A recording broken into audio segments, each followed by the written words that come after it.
be the very best around. Okay. Exactly.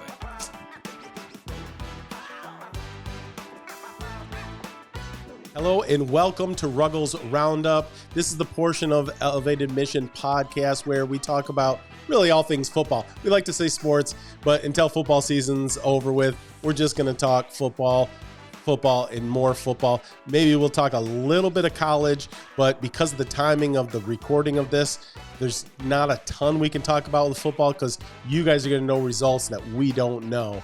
But we'll probably stick with NFL for the most part. We may give you some kind of a college opinion, maybe for draft purposes. Also want to talk about if you're in the Tampa Bay area on February 3rd, come out, our 7:30 kickoff at Zephyr Hills Christian Academy. We are having the Elevated Mission All-American Senior Bowl. We're going to have players from all over the country coming in, and we're going to give them another look at some colleges, taking a look at them and getting that opportunity to play at the next level. A bunch of super talented guys. I've watched all their huddle tapes, and some really good football players are going to be in town. It's worth the $10 ticket for admission, and it's going to be a fun night here in Tampa Bay, Florida. And if you're not in the Tampa Bay area, maybe you want an excuse for in February coming to Tampa because we got palm trees and sunshine, and it's a beautiful thing. Well, a guy that probably hasn't seen the sun in a few months, Ian, you're on the podcast. Good to be with you. Yeah, glad to be there. Sounds like you guys are going to be having fun with that little all-star senior bowl that you're going to be having over there.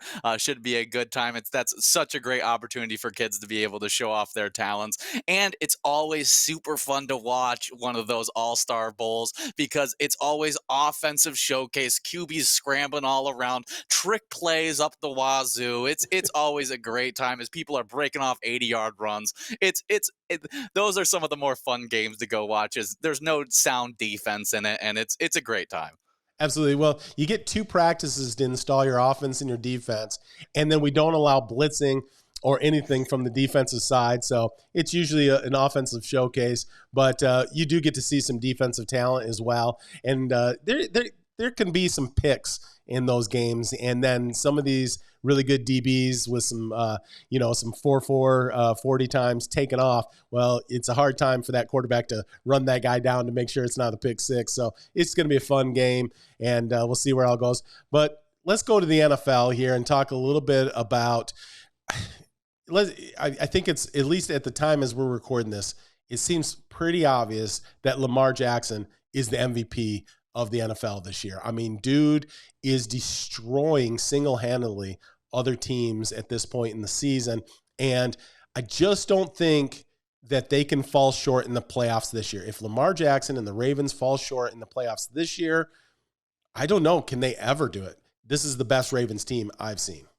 Yeah, this is a very talented team. They went out there, solved issues that they had, consistently drafting young wideouts as they needed to get some weapons for Lamar Jackson to throw it to. So they went out there, got Zay Flowers. They went out there, got Rashad Bateman, young, talented guys that have went out there and been able to produce relatively well for them. I still think he is missing that number one wide receiver that can really take over a game.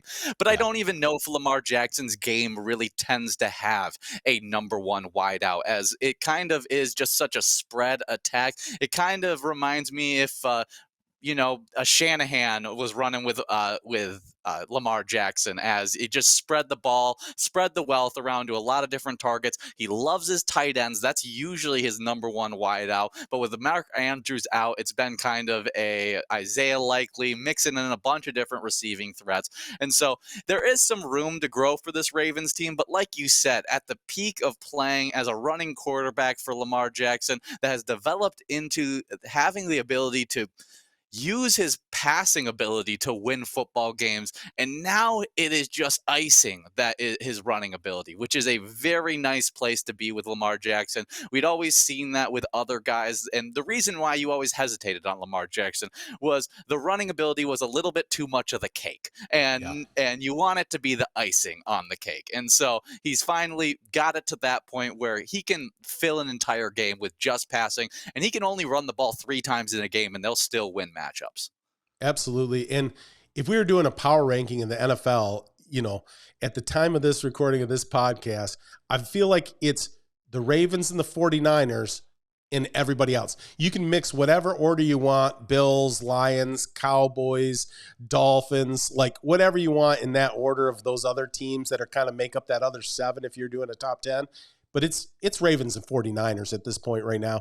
As we head into the playoffs, that I see actually like fully in that Super Bowl window. So unless something happens, an injury or some other thing, it seems like they're on their pathways to the Super Bowl.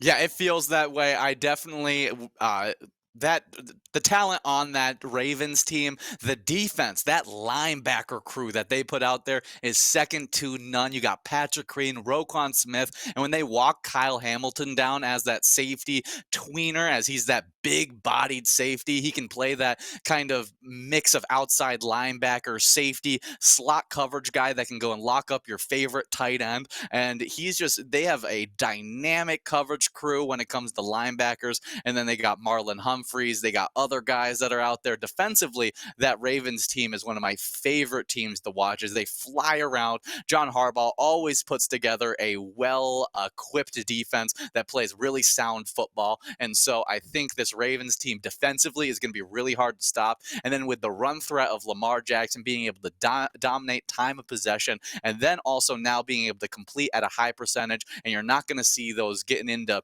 3rd and 10s. You're not going to see him getting into those situations where he's got to throw his way out of it. He's going to now complete that quick slant for a 5-yard pickup that, puts him into a great place where he can scramble out to the edge, run out of bounds, get himself a first down. And so it's a tough team to stop with Lamar Jackson at the helm. And it's going to be interesting to see, as every year it seemed like Lamar Jackson gets to the playoffs. Now he's been injured for the last few years when he got with playoff action. But I think when we have seen him in the playoffs, he's been limited as a player. And so if that happens once again, it's going to be a lot of question marks thrown up at the Ravens.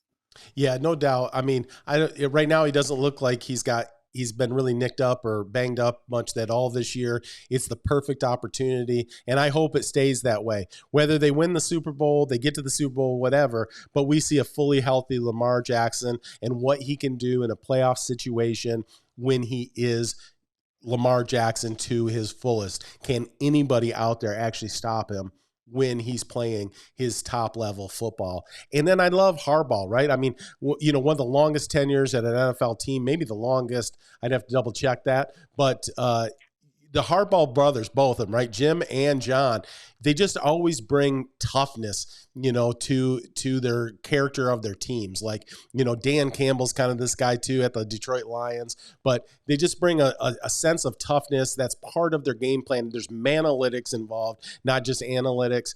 And you just kind of feel like they would do it on the football field. They do it in a back alley. They just want their group of guys to beat your group of guys. And they want to kind of choke the game out of you. You know what I mean? It's like they want you to actually lose hope. By the time the third quarter rolls around, you're kind of like, I just don't think we can man up with these guys. No, it's incredible, and Lamar Jackson looks like the best quarterback in the NFL right now, which has been a super impressive thing. And I've always been one to hold back on Lamar Jackson just because I worry about injuries and the consistency of those injuries happening. But after this year, it's hard to have any kind of reservations about Lamar Jackson and the kind of talent that he has to be able to be consistent now in the NFL. As I at one point thought he could have a amazing 7-year career. Like I thought, really great 7-year career. Outside of that, his running ability starts to fall off. What does he become? Now I have a little bit of faith that he's going to be able to develop. But Lamar Jackson, Josh Allen have actually just completely 180'd my opinion about quarterbacks in general and the development of accuracy through snaps, as we're seeing all these guys with huge talents. They've been molded by these quarterback gurus since the age of 13, 12, and Right. they now have all the talent to be there, and you can see it as all their forms are perfect. They have those perfect three-step drops. They got great short game footwork, and now it's just being able to have their mind catch up with their body's ability to do all the form stuff. And you're watching it happen with these guys that have this supreme talent like Lamar Jackson, like Josh Allen. As they get those snaps, their mind starts to slow down with the game, and they're developing some really impressive accuracy along with all that physical attributes that they have with it. Well, what we never saw before Josh Allen and Lamar Jackson, you're right, is that you can actually go from a lower throwing percentage at college and increase it in the NFL, right? It just never happened. And so, like you said, those reps that they get at the NFL level really make a difference, but it also has to go back to the coaching. So you got to have the right coaches coming around those players, getting them the right kind of reps, and making sure that at the level they're at, in the progression that they are as a quarterback, that they're getting the right coaching and they're getting the right system around them to utilize the talents that they have. It's like I look at two quarterbacks right now, Justin Fields and Jordan Love, right? When you compare those two quarterbacks, I think the lovers of Justin Fields wish or think that Justin Fields could throw the football like Jordan Love looks like he's throwing.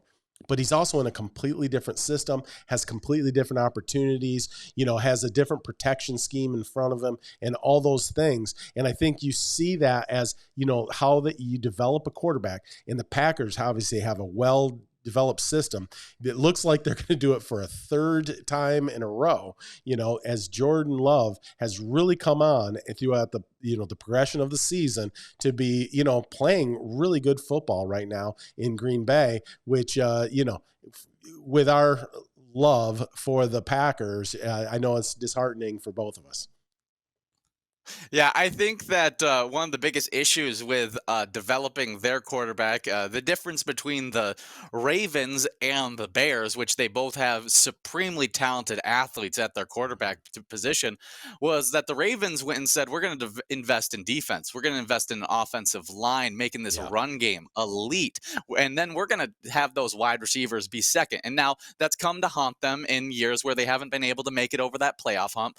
But the Bears just want to make the playoffs. They don't care about the playoff hump. They would just love to make the playoffs. And Yeah. so they've just went on the wrong trajectory, filling it up with skilled talent, but not getting the meat and potatoes of it. And Yeah. you got to have those talented guys that can protect your quarterback. You got to have the defense that can give your quarterback short field advantage when they make interceptions, recover fumbles, and give them great opportunities.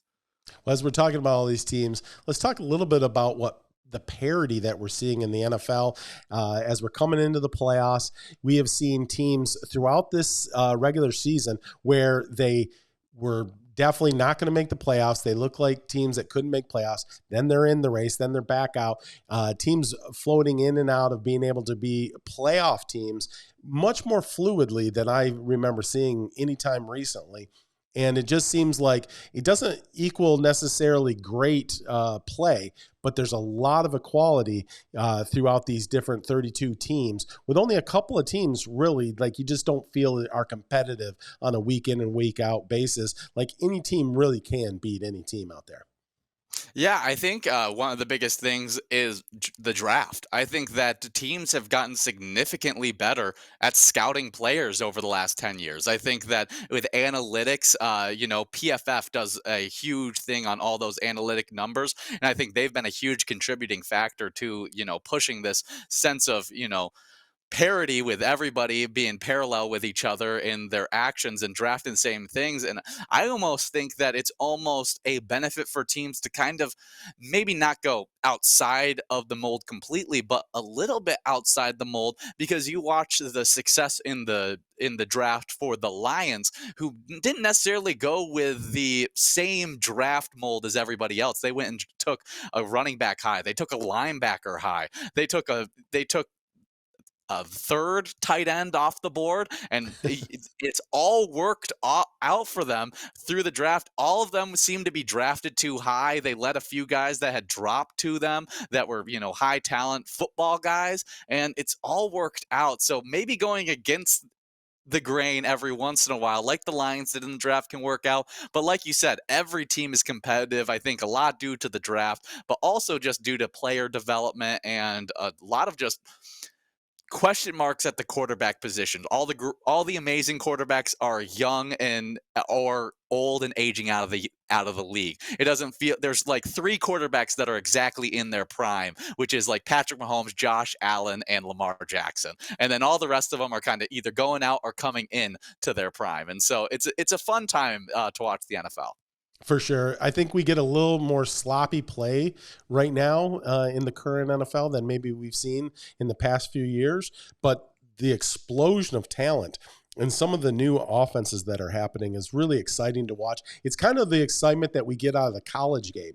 You watch a semifinal between Alabama and Michigan, and you go, wow, that looks really sloppy, but I love it because it's just great competition, and there's some great athletes out here doing some great things. And you're getting a little more of that, I feel like, at the NFL level, where they're still developing talent and still, going and saying, okay, we can take this player. We've seen enough tape. They've got enough skill sets, and we're going to develop them into that great player. And even if they're not quite ready for prime time, that we can still get them out there in the field, and we can start getting those reps you were talking about earlier, so that they can become that player that their potential actually shows that they are. You watch these quarterbacks that get a lot of reps at the college level. That seems to translate to them being able to develop into NFL quarterbacks as well. I'm always a little bit more leery of a guy that didn't get many reps, has got a lot of injuries at the college level, or whatever the reason is that they didn't get a lot of reps. And I'm a little more skeptical, but we've even seen some of those guys come in and just be spectacular at the NFL level. Yeah, I think a lot of what I look for in those quarterbacks nowadays is talent level and leadership. Those are the two qualities that you want in those quarterbacks. As talent is you can it's proven that you can develop those talents into quarterbacks, great quarterbacks on a regular basis. What makes them work hard, become those great quarterbacks? It's that they're great leaders. And so then you see the Josh Allens, you see the Lamar Jackson, where each and every place that they go to, they have been the leader of their football team, and they continue to do so. And so you want those high talents, but you also want that leadership. You don't got that leadership, and you just got a high talent with a lot of injuries. I'm not touching it. I don't want a thing to do with it. And so Yeah. that was one of the reasons why I was skeptical on Will Levis. Was it never felt like it was Kentucky was his team. Like I never heard a lot of Kentucky teammates coming out about him talking about how great of a guy he was, even though I'm sure there was. I'm not saying that he was like a terrible guy, but I just didn't Yeah. hear like the same leadership things that I heard about CJ Stroud, the same things I heard about Bryce Young coming out into the draft. And so he was one of those guys that high talent, but he didn't have the leadership. Now he's showing a little bit more of that leadership side as he'll tuck his shoulder and take those hits playing for that Titans team, which kind of buys into that whole Titans mentality. And so he's Right. proven me wrong with that whole entire leadership bit. But again, he has that leadership talent. I just didn't recognize it as I was watching him play. And so talent, leadership equals success in the NFL. In my personal opinion. Well, and I think it's always the right fit. It's like, I think, it's like Tua. I don't think he works in every system, right? He works in that Dolphin system because, the movement and all the things, and he's a cerebral guy. He's a great leader, good guy off the field, on the field, and he can get the job done. But maybe that doesn't his talents don't work at every NFL team. It's like I look at Michael Penix, with Washington. I feel like he's kind of a Tua kind of guy. Like again, if he gets into that right system, he throws a really accurate deep ball. He's a good leader. You kind of like him, on and off the field and all that kind of stuff. But he's got to get in that right system because, if he gets into the wrong one, he's had two ACL, injuries when he was at Indiana, ended his seasons early there. Well, now Washington doesn't run him as much, and so he hasn't had those knee problems. But if he goes into a system in the NFL where they want him to run a bunch, well, yeah, he's got the talent to run, but can he withstand those hits? And so it's all about system fit, all those kind of things. Oh, completely agree. A guy that I thought fit with the system perfectly, got a lot of reps in college, should be one of the best quarterbacks in the NFL. Jalen Hurts, but has Mhm. not been the case. Eagles, it feels like they've built a perfect system to fit his skill set. He's developed under Nick Saban, under Lincoln Riley in the college game, getting a ton of throwing reps there. And it seems like the Eagles have a few issues, even though the talent level at each and every position group is there. Well, AJ Brown didn't get a touchdown in December. How does AJ Brown not get a touchdown in December? It's unfathomable for me.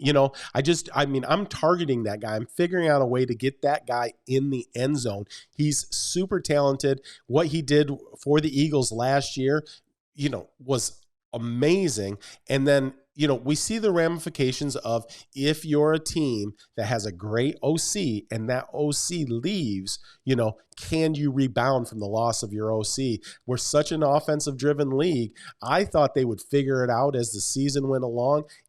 It actually looks like maybe it's going the other way as the season goes on. Yeah, and the Eagles are not even in this. You're talking about AJ Brown not getting a touchdown, and it's not even the same situation as like the Vikings last year, where they had Adam Thielen as their wide receiver too, and they couldn't pull off any kind of coverage from Justin Jefferson, where he was getting triple teamed every single play. AJ Brown has Dallas Goddard. He has Devonta Smith. He has other great talented players that can open up. Even DeAndre Swift is a really talented receiving threat out of the backfield. So they Right. can't just throw coverage, at AJ Brown all the time. And the fact that he's not getting the play making that he should get is really bad, because he's one of the best after the catch players. He's one of those most physical route runners we have in today's game. You see little bits of Steve Smith in his game as he Yeah. goes out there and just bullies the opposing cornerback. And we live in a day and age where we got all these skinny DBs that are just running 240s. And so he goes out there as a 240 wide receiver and just bullies them on the routes. And he gets open consistently. And they just haven't been able to get the ball in their playmakers' hands enough. Yeah, you can't, tush push, or brotherly shove your way to a Super Bowl. Okay, it's just not going to happen. It's nice when it's 4th and 1 that you can get the first down, but they got to get some more things going on the offense. So I think some bigger troubles there in the Eagles organization, but they're super talented. I think they'll get it figured out. They'll probably make some coaching adjustments. I don't think at the head coach, but probably at the assistant coaching level during the offseason. But who knows? Maybe they go on a run in the playoffs, and and I'm proven wrong on all this. But we'll see where it goes. Quick, we're wrapping up the podcast, but let's talk real fast. Who you got going into the NFL playoffs? What do you see? NFC, AFC. Who do you think's going to the Super Bowl? Oh, that's a tough I threw question. this. Yeah, we did not talk about this in the show prep, by the way. No, we did. But I think that there's so many good teams out there right now. There's the obvious teams, but I don't want to go with the obvious teams. That feels it's too easy for me. And so I'll go with, even though it's actually against the take that I wanted to make, as I think that the Dolphins are going to struggle in the playoffs. I'm going to go with Dolphins out of the AFC end up booming in the playoffs. But I Okay. am also worried about them falling off in the playoffs, as it doesn't travel well. Pass games don't travel well, Yeah. and run games, defenses travel well. And Yeah. Dolphins haven't proven their defense just yet, with Nick Chubb being out, I say and Chubb is a big loss. Yeah. yeah, and with their offense, their dynamic pass team that opens up lanes through running to run, but it feels like they have some issues there. But I'll still stick with it, as I think Dolphins will figure it all out, and they got just so much talent out there that I'll say they get the win on the AFC. And because I don't want to see the 49ers in the NFC side, I'm gonna go with who. Can I go with a hot take here? I'm Yeah. gonna Go go the hot with take. one that you're gonna absolutely despise. You may even gag at. Cowboys making it Super Bowl. I'm gonna say the worst Super Bowl of all time. Miami Cowboys going to the Super Bowl. That's not my final projection, but that's going to be my projection on this podcast.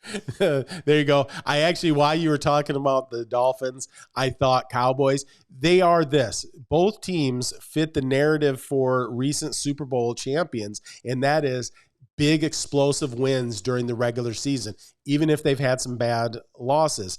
Dallas, great at home, not so great on the road, and they're going to have to go on the road to win this Super Bowl, but you never know. Maybe Dallas can put that together. And again, the Dolphins, they've looked, great at times. They've looked not great at times, but the Ravens, the Ravens did at near the end of the season to the Dolphins, they've done it to a lot of teams. Second look at a team sometimes can be different. I like the picks. Yeah, okay. We're taking out the Ravens and the 49ers right out of these picks because it's too obvious. If I was making a true prediction, it's obviously going to be those teams are going to be at the top of my list because they're the two best teams, and I feel like there's a pretty big gap between the next few. But I think for fun, let's take them out and you don't get to pick my teams either. I got to choose Miami. I got to choose Dallas. You get other teams as well. Oh, I got some super hot takes. Both these teams look like they were completely out at one point in the season. I'm going to go Bills Rams Super Bowl, right? Yeah, Rams tape this thing together just long enough to go win a second Super Bowl for Stafford and the boys. And that would be crazy, but I'd be there for the whole thing. I would love that Super Bowl. Yeah, I mean, the Bills are a true contender. I really do think that's a team that really could make it. Rams, you can argue that there is a real chance there because we always talk about winning football teams win at the quarterback position and win at the coaching position. And there's not a lot of better duos than Sean McVay and Matthew Stafford. And so I see your points there with the Rams. It's just mattering if they could duct tape it together enough to be able to hold Matthew Stafford in the pocket long enough that he can complete those balls to Cooper Kupp and Puka Nacua. Yeah, no, they just got to tape up the veterans. They got young guys that are ready to go, and we'll just see. I don't know that I even believe in my pick whatsoever, but I think that would be super fun. And yeah, like you said, I couldn't go with your picks. I couldn't go with the 49ers or the Ravens. And I would have liked to say in the Lions, but I just don't know. Like, I don't think Lions are quite ready for Super Bowl yet. And a year from now, we'll see. If they can get home field advantage throughout the playoffs, then I'd like golf, in that. And right now, golf is so hard to stop. Oh, yeah.